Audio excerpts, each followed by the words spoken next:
What is up guys, Andy Forest Team Runner here, and today we're talking all about the Saucony Endorphin speed after 150 miles.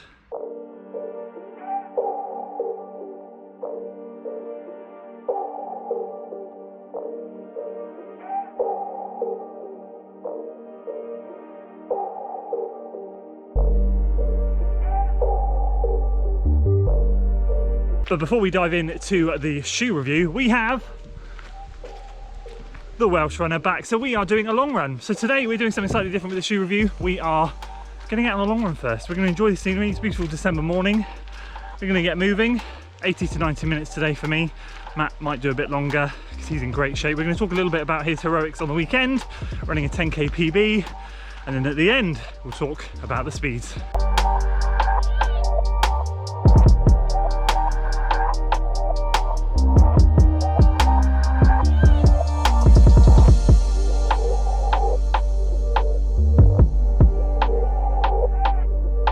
So we're just coming to the end of our long run, catching up, talking about Matt's heroics last weekend. So Matt went out and ran 31:22 at the Castle Combe Chile 10k. It was a time trial format, but it was another 8-second PB. So his training's going really well. How does that set you up for your main goal in, hopefully, if you can find a race, January?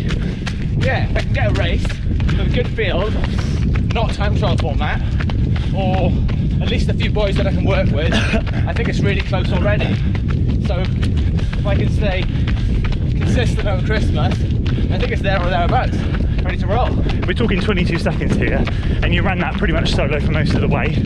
So if you're in a pack, drafting, working together, very achievable, hopefully. Yeah, absolutely. If you haven't checked out Matt's channel, obviously Matt's documenting all of this over on his channel. His all-in series is getting to that sub 31 or sub 30? Sub 31. So 30.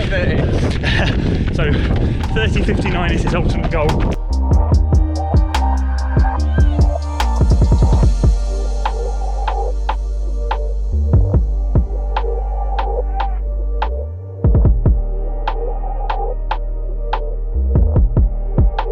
So there we go, first decent long run done and dusted since the accident. Felt really good, did get tired towards the end, but that's to be expected.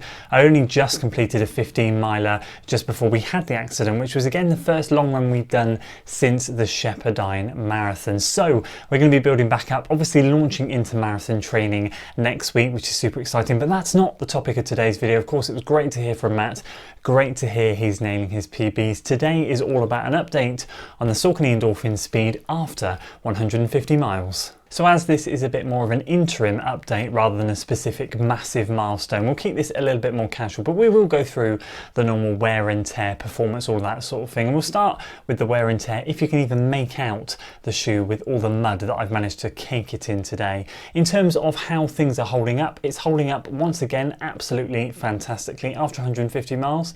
No snags in the upper, no tears, no holes, no nothing in and around the ankle collar area. It's looking really, really good. Again, the midsole, although albeit very, very muddy, is feeling just as springy and fresh as it was. And again, the outsole, which I forgot to show on the Nova Blast update, is again looking really, really good. I will say that I think using this shoe more and more, its weakness is definitely wet and slippery surfaces. Obviously today I was a bit of meant to be on the dry trails.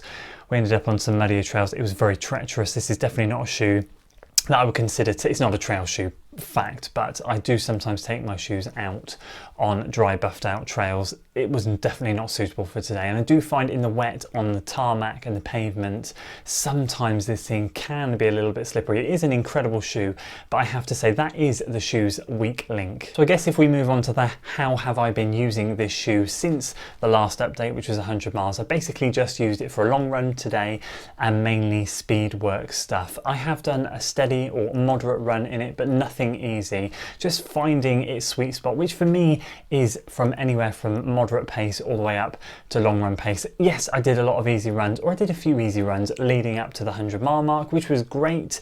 They did fine, but they're not an easy day shoe. They really are designed to go fast. You leave that in the trilogy of these Endorphin series to the Shift. So in terms of what I've been using it for, it's definitely picked up the pace for me, and it's just reignited that passion, that love I have for the shoe. Of course, I earmarked the 3 shoes to take above and beyond their initial 100-mile markers, and I'm so delighted I've chosen this one. I got the Prism out the other day as well. That's great, that's getting some airtime, but that aside, the speed has been really great for me personally, just to get back that turnover in the legs, because I was obviously using the Nova Blast a lot before we got injured, because we were recovering from that hamstring injury, and I was also finding it useful dealing with a little bit of plantar fasciitis. But now that's dealt with, I can slip on these faster, speedier shoes, and I'm really enjoying picking up the pace in these things. So will I be taking this shoe beyond the 150 miles and trying getting it up towards the 200-mile mark? Yes, I certainly will be doing my best. I've kind of earmarked this shoe again to continue using. I don't feel like I want to stop using it at 150 miles despite having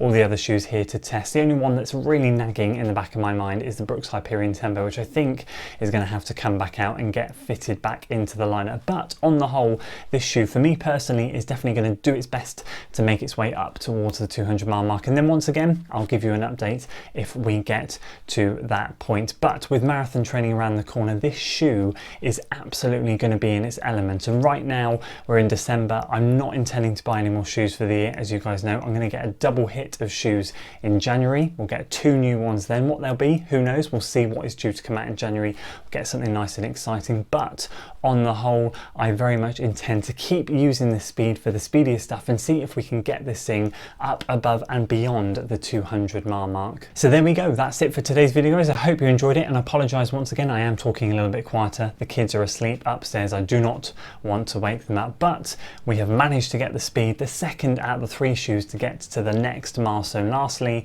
we've got the TC to get to 100 miles, but let me know in the comments below how many miles you've got in your Endorphin speed, how they're holding up. If you have started to find they're deteriorating in any way, shape or form, let me know in the comments roughly what sort of mileage you started to find that, and have they been your shoe of the year? Because of course, I think judging by a lot of the comments that I've read, they have been a lot of your shoe of the year. And of course, are you excited for V2 next year? Let's hope they improve on it. Who knows how, but let's hope they don't change anything, because this has been an absolute diamond of a shoe in 2020. So appreciate you sticking to the end, guys. Thank you so much. Great to catch up with Matt, great to talk about this shoe. And of course, if you enjoyed today's video, make sure you give it a like, share it with your friends, subscribe to the channel for weekly running content, and as always, I'll see you in the next one. Until then.